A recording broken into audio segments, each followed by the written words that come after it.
yang kaya membantu yang miskin, agar rakyat penuh keseimbangan. Kalau tidak, seperti yang kita dengar akhir-akhir ini, pembagalan bermunculan di mana-mana. Pembagalan, perampokan, penganiayaan, semua disebabkan karena kebutuhan hidup yang sulit untuk dipenuhi, ditambah lagi naiknya harga barang-barang. Ini akan berakibat buruk pada keamanan dan stabilitas hadirin sekalian bangsa kita. Allah Subhanahu wa ta'ala mengingatkan kita dalam surah Al-Isra tentang satu fenomena yang sedang hadirin sekalian berlangsung saat ini. Kalau Allah ingin menghancurkan satu negeri, satu kota, apa yang Allah lakukan? Penduduk negeri tersebut mulai meninggalkan amar ma'ruf nahi mungkar, bermaksiat secara terang-terangan, melecehkan agama Allah. Allah berfirman, wa idza aradna an nuhlika qaryatan amarna mutrafiha.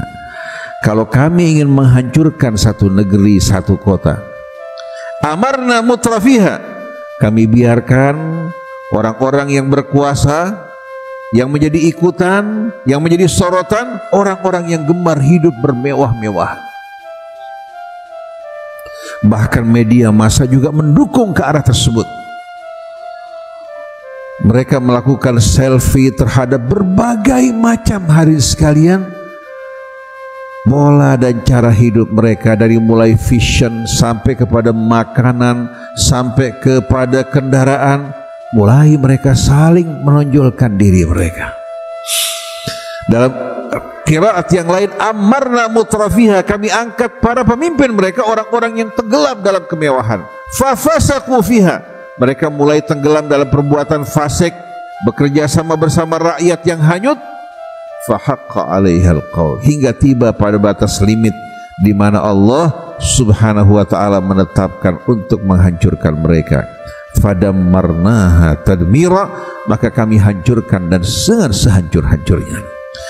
Kelihatannya hadirin sekalian, dari fenomena yang kita lihat di negara Arab seperti Saudi Arabia, Emirat Arab, sikap mereka yang berpangku tangan menyaksikan saudara mereka yang dibantai, ini merupakan indikator lampu hijau untuk turunnya azab Allah kepada mereka. Semoga Allah menyegerakan azab tersebut atas mereka agar mereka sadar sebelum terlambat. Sedangkan bagi bangsa Indonesia, mudah-mudahan Allah Subhanahu wa ta'ala lindungi bangsa kita, satukan hati kita, tumbuhkan kecintaan terhadap sesama mereka maupun negara mereka, dan para koruptor yang selama ini merusak, berkolaborasi dengan oligarki. Kita mohon pada Allah Subhanahu wa ta'ala untuk membuat mereka sadar mendapatkan hidayah. Kalau tidak, kita mohon pada Allah Subhanahu wa ta'ala untuk menghukum mereka, mengadab mereka sebagaimana yang Allah lakukan pada umat terdahulu, agar menjadi pelajaran, peringatan bagi orang-orang yang datang setelah mereka. Kalau tidak hadirin sekalian, kita khawatir bangsa kita, negara kita betul-betul akan mengalami keruntuhan. Persatuan bangsa yang begitu besar akan terpecah belah. Hanya dengan pertolongan Allah Subhanahu wa ta'ala, rahmatnya, kita dapat bersatu dan memajukan bangsa kita bersama-sama. Kita hadirin sekalian tidak berhati kejam, ingin mengutuk dan memohon azab bagi mereka-mereka yang melakukan kejahatan. Pertama, kita mohon hidayah.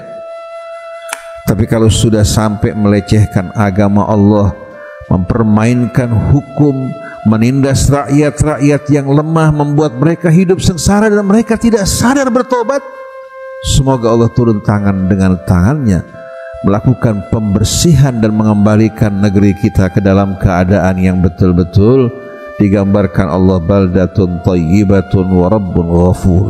Barakallahu li wa lakum fil Qur'anil azim wa nafa'ani bima fihi minal ayati wa dzikril hakim wa taqabbala minni wa minkum tilawatahu innahu huwas samiul alim.